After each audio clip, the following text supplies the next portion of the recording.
Thank you, everyone, for coming after the lunch. Thanks, Harry, Hans. Why don't we start with, the I haven't question. had lunch yet. Oh, You haven't? I thought you had salad. it's good. So that means you're not going to be sleepy, like probably part of the audience now. Yeah. But so why don't we start with the question that's the title of the panel? I mean, should we really be trying to emulate Silicon Valley? What do you guys see? I think both of us started investing in China in the VC scene in the 2000s. Back then, a lot of people in China was trying to look at and copy to China stuff that was working in the US. So from that standpoint, yes, that's how a lot of places get started. The same thing happened in Germany as well. Another company tried to clone what's popular in the US and take that to Europe, starting out of Berlin. So that's nothing unusual. But what's different is that over the last 10 years, from 2005 to now, China has changed a lot. And you see a lot more local innovations now today. So while the culture also has evolved, some companies are more open, emulating Silicon Valley. Some are very autocratic. The guy at the top decides everything. Both can work if you have the right fit. So we see more variety going on. But I think what's interesting is that whatever culture that's developed must fit the opportunities and the people on the ground. What's your view, Harry? Yeah, I think I'm having a fairly similar view to what Hans talked about. I guess fundamentally, humans are similar, right? It doesn't mean that people take cabs in the U.S. and China people don't. So so oftentimes people will used to think about China will do stuff that are copying in the U.S. But we're just human in nature. We all need the same kind of services. And if there is like a U.S. company that cannot provide quality services in China, then that needs to be a local player to do the same thing. That applies for Portal, that applies for Search, that applies for a lot of the auto companies. So that's why you've been seeing that a lot of the China winners so far are fairly similar to the U.S. It doesn't mean that China is copying. It's just the fact that we're all humans and we need similar services.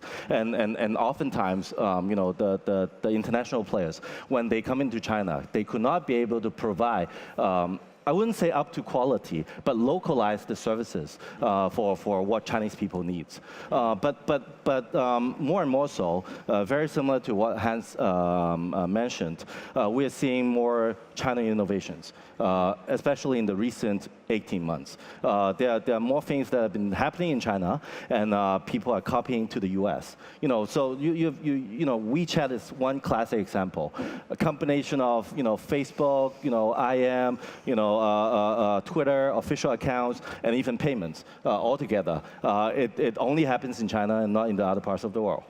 I mean, how different really are the cultures in both places? I mean, it seems the end result is the same, right? You have entrepreneurs launching a new business, they raise funds, they expand, they sell or take it public. I mean, how different really are the cultures? Well, I actually invest in both the U.S. and China. In the U.S., most of these are around Silicon Valley. And one example that we can see is a comment Hugo Berra from Xiaomi mentioned when he moved from Google to Xiaomi, which we helped to play a small role in that process as well. That is that a lot of people in China, the Chinese startups operate on 996, work from 9 a.m. to 9 p.m., 6 days a week. And a lot of companies actually work even longer hours than that. Is that necessary? In the Valley, there's a very strong bias that you either work hard or you work smart. And work hard may not be as efficient. Work smart is better. That's the sort of Silicon kind of mentality. In China, because anytime you have an interesting idea, anywhere between 20, 200, 2,000 companies may be doing this exactly the same thing. Therefore, the speed to market execution needs to be faster. So the need to work hard and smart at the same time becomes a lot more important. I'm not saying that everybody aimed correctly and accurately, but the desire to move fast is definitely very, very prevalent. So that's the one thing that's very obvious to me. In the Valley, if you go to a lot of startups, 8, 9, 10 o'clock at night, you don't see many people there. And Silicon Valley is already moving fast. But in China, I go to Xiaomi office at midnight to speak to Lei Jun, and he has people lined up outside talking to him, waiting for him. Yeah, I guess it's really the hunger within the entrepreneurs and the teams that is in China. It's actually fairly different than what I see in the U.S. You know, U.S. you've been seeing a lot more, I would say, repeat entrepreneurs. So you keep on doing deals, you make deals, you happen, you sell companies, and you make yourself another project. In China, everybody starts from ground zero. You're nobody, and everybody have the desire to win. So either you win and become the king of the world, or you lose. So the desire is so much more different versus you know, what we can feel in the U.S. I mean, I'm sure that a lot of people have read that article done by the CEO of Shopcake that he spent about 3 weeks in China. I met with him as well, and then you know what he said was absolutely correct. You know, it's really the hunger, the desire, and you know the mentality that has been driving what's happening in the China tech space. And which areas from Silicon Valley do you believe work really well in Asia and which fundamentally don't work? You say WeChat doesn't work? Sorry? What was which question again? In terms of the culture, which, you know, the culture in Silicon Valley fundamentally work and fundamentally wouldn't work in Asia or in China?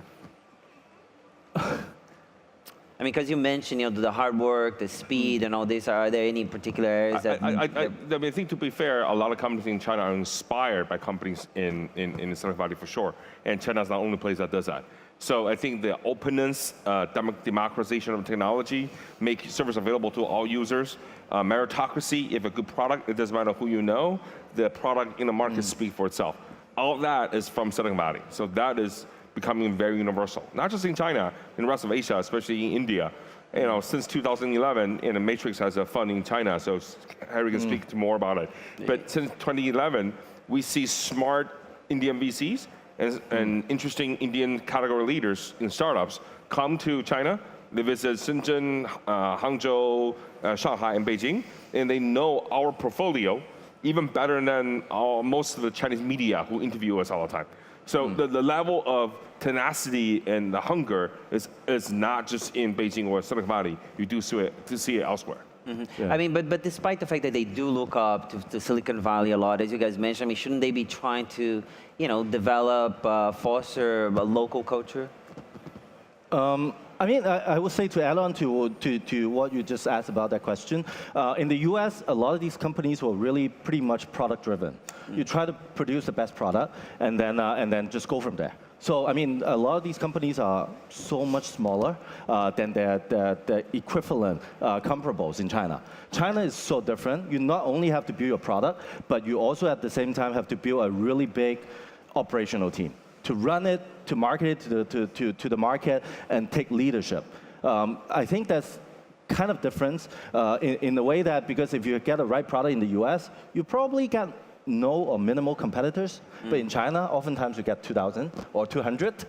So you just have to win in many, many ways, not only to just build the best product, but at the same time, take market share, raise more money, run faster, take more cities, and kill other people in a way, right? So that is, you know, fairly different, China versus the US. Right. If I take Baidu as an example, Google in the US, it doesn't need, you know, back in 2005, 2004, when it went public, it doesn't need a lot of salespeople. A lot of the thing is automated online. You register yourself, you buy keywords, you can do a lot of things on your own. Google doesn't need to service us per se. But in China, you need to have a fee on the street to knock on the doors and sell to the enterprises. And on top of that, they need to have distributors to help them distribute product to tier 2, 3, 4 cities, small, medium enterprises, because there are not as many big businesses that will buy that kind of service. And on top of that, in the US, Google, people just go to Google, type in Google and they search.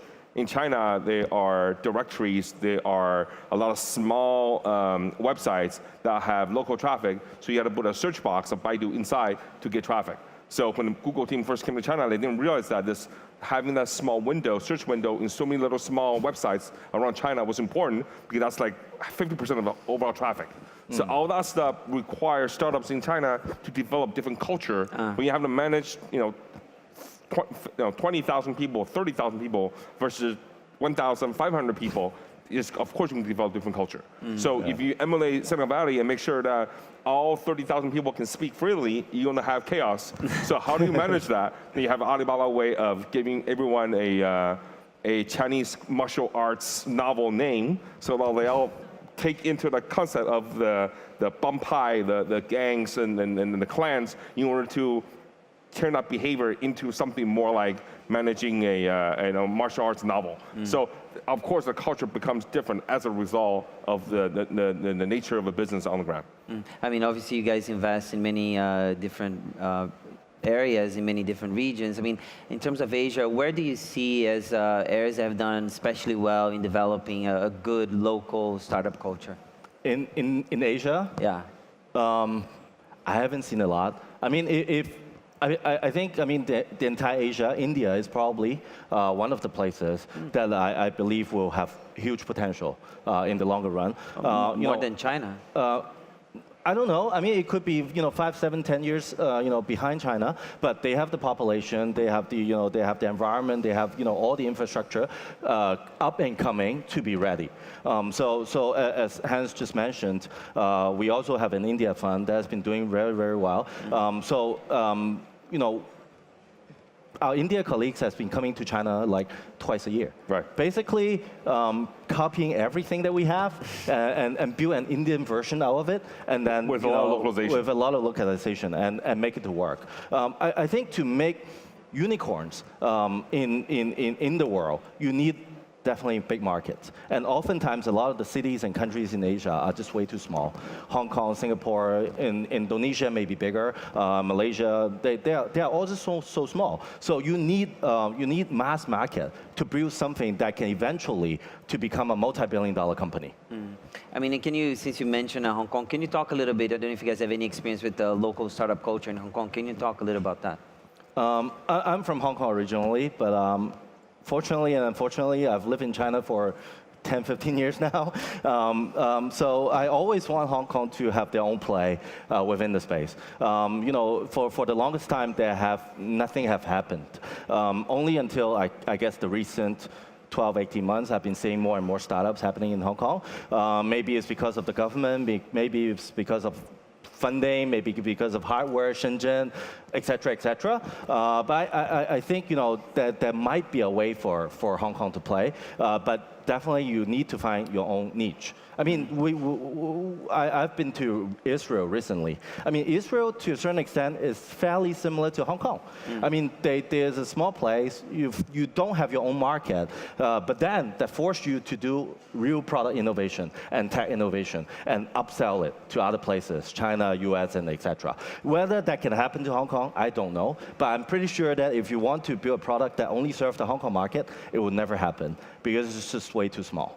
Well, the government has been trying to make Hong Kong a fintech hub, right? Do you think, would that be the niche for the city? I think that is one possibility. I mean, there's actually multiple companies from Hong Kong that has been doing relatively okay in the fintech space. But we'll just have to see. I mean, eventually, Hong Kong, again, not alone, it is not a market by itself. You just have to move away from Hong Kong and to capture other places outside your own region. I was born in Taiwan. I went to the U.S. when I was 13 years old, and I did my undergrad at Stanford, and Harry studied at the University of Michigan.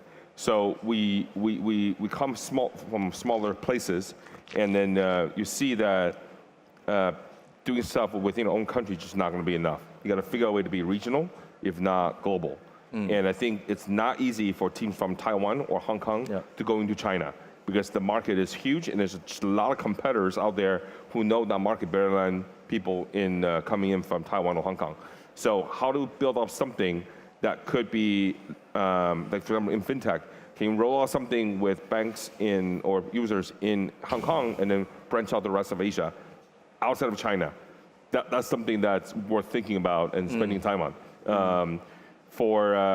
What we do see is that if more people from here end up going to US and Europe for education and know multiple markets, Hong Kong is a great place to have local R&D, manufacturing access in China, in Shenzhen, but then the outward market could end up being Europe or regional or US. And that kind of multi-office approach is very much needed in the century. How do you guys see, is it possible to have a type of culture where startups wouldn't need venture capital funds anymore? Sort of try to go on their own, more sort of a bootstrapping sort of a scenario. It all depends on the sector. If you're in a sector that's big, you don't raise money and your competitor raises money, it's going to be tough. Yeah. So if you do a small thing that's niche, that's very pretty, and it makes sense for a niche market, it's okay. You don't need venture funding. And life could be very great. Like in Taiwan, we see a lot of young entrepreneurs, instead of joining a TSMC or UMC or one of the LCD shops, they end up doing tourism. They open up their own shop or they do something online, and they don't need VC money, and they can live fine. So it's a personal choice. And to add on to what just Hans mentioned, I think venture capitalists, we don't only bring in money, right? There's a lot of expertise, a lot of experiences that we're helping these companies to strategize and to build something bigger. So I mean, money is only one of the many issues that a startup needs to found. I remember I just came back from a trip. One of our investors, he told me that he did his very successful business, now worth multiple $1 billion, and he started off with $3,600 US, and that was it. He never raised a round. He never got any debt from banks, and just built it all from scratch. But that happened in the US 40 years ago. That's right. Right. So I mean, I would love to have that business if I can build a multi-billion-dollar company without fundraising. Right. But I don't think that's possible in today's market. I think a lot of us focus on sectors. If you focus on the sector as a VC, the value add to an entrepreneur is a lot stronger. Like for me, I focus a lot on e-commerce, to some extent social and IoT, but really e-commerce. So how do we tell a company to scale, build our operation cross-border, and sell to the mass market? How do you build a marketplace and manage your demand and supply? Those are things that we grapple with every single day. For the e-commerce portfolio within GTV, there are like 15 companies. So we have benchmarks of all these companies at different stages in their life cycle. So our ability to help a company scale over a period of time is grounded on data. And have that kind of approach definitely help. I've invested about over 40 plus companies now in the last 10 years. And about 7 or 8 of them are unicorn, private or public. So you've seen companies scale from 10 people, 20 people, ends up being multiple thousands. And there's a lot of lessons that we can share to help companies not to repeat the same mistakes. You guys, just changing subjects a little bit, you guys both raised funds recently. Can you talk a little bit about where you see investments, or particular areas of interest for the next 6 months? Okay. I mean, startups or areas of interest has always been changing because we're investing in technology, right? 5 years ago, there's not even mobile investments, and now mobile is everywhere. I guess for now, the two of the hottest topic that people like to talk about are like, AI, robotics, VR, AR. All VCs are talking about it. I'm sure that Hans and myself, we all spend a lot of time looking at these deals. But, it's yet to be proven. So far, I'm having a fairly interesting feeling that this period of time, 2016, we've got tons of very experienced VC in the market. We've all raised a lot of funds, but there's no theme in terms of investments. Clear things that you can bet your money and become multi-billion dollars. For the last 5 years, we've been pretty much all on mobile. Yeah, all on mobile. Everything, eating, capping, mobile phones can get you to 10, 20, $50 billion companies. But now all these clear trends are done. So we have to dig deeper, we have to find harder, and we have to look further to find bigger opportunities. Hans, what's your view on that? I mean, which areas you see as interesting? I think building on that thing, over the last 10 years, we saw China just transform greatly. When I moved to China in 2005, e-commerce as a percentage of retail was less than 0.1%. In the US today, in a very developed market with Amazon being so dominant, e-commerce as a percentage of retail is 8%. In Japan, the number is like 3%. And in Hong Kong, e-commerce hasn't taken off because offline is very efficient. But in China, e-commerce as a percentage of retail is now 15%. And you go to big shopping malls in Beijing, traffic is dying. So that kind of transformation to us will not happen just in China. But in other emerging markets where offline economy is very inefficient, Yep. you will see the models that work in China work elsewhere, just in a different form. So what's happening in India is not just particularly India, but Indonesia, Latin America, other places. So I think the next generation of companies will end up being more global by default. And so we love to find entrepreneurs who have operated in multiple countries and can build something, most likely using mobile, to disrupt all the offline stuff. And on the hardcore tech side, like Harry said, a lot of us are spending time on AI and VR and AR. I think those will happen. It probably will take a bit longer time than people think, especially on the consumer side. But on the industrial side, there should be a lot of stuff happening that just hasn't happened in a long time. So anytime you have an industry that's been around for a while, competitors haven't done much in the last 10, 20 years, mobile internet will disrupt it. And that's a very safe bet for all of us. Harry, Hans, thanks for taking time to talk, and thanks everyone for listening to the panel. All right, thanks.